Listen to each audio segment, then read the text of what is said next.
দর্শকরা চান আমরা যেন বিয়ে করে ফেলি, বললেন অভিনেত্রী মন্দিরা চক্রবর্তী।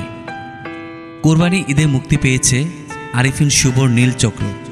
সিনেমাটিতে তার সঙ্গে জুটি বেঁধেছেন নায়িকা মন্দিরা চক্রবর্তী। দুজনের এই জুটি বেশ পছন্দ করেছেন দর্শকরা। পর্দার এই মিষ্টি যুগলকে বাস্তবেও এক হওয়ার পরামর্শ দিচ্ছেন অনেক দর্শক। দুজনের বিয়ে হোক এমনটাই চাওয়া তাদের ভক্ত অনুরাগীদের। সম্প্রতি মন্দিরা নিজের মুখে জানালেন দর্শকদের এমন আবদারের কথা। এক সংবাদ সম্মেলনে বিষয়টি নিয়ে মন্তব্য করেন মন্দিরা। তিনি বলেন, আমার জীবনের দ্বিতীয় সিনেমা এটা, কিন্তু এতটা আলোড়ন আগে কখনো দেখিনি। যত প্রোমো করেছি, যত ছবি শেয়ার করেছি, সবখানের কমেন্টে একটাই কথা ঘুরে ফিরে এসেছে, আপনারা বিয়ে করে ফেলুন।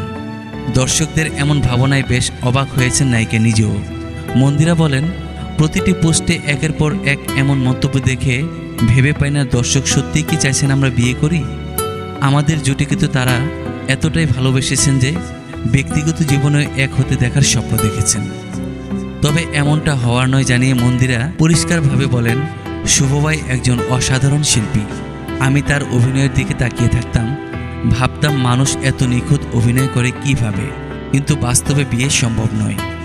সাইবার অপরাধ এখনকার সময়ে সবচেয়ে আলোচিত বিষয়। ব্যক্তিগত ভিডিও ফাঁস, সামাজিক যোগাযোগ মাধ্যমে নানা প্রতারিত হওয়ার গল্প আজকাল অহরহ ঘটছে।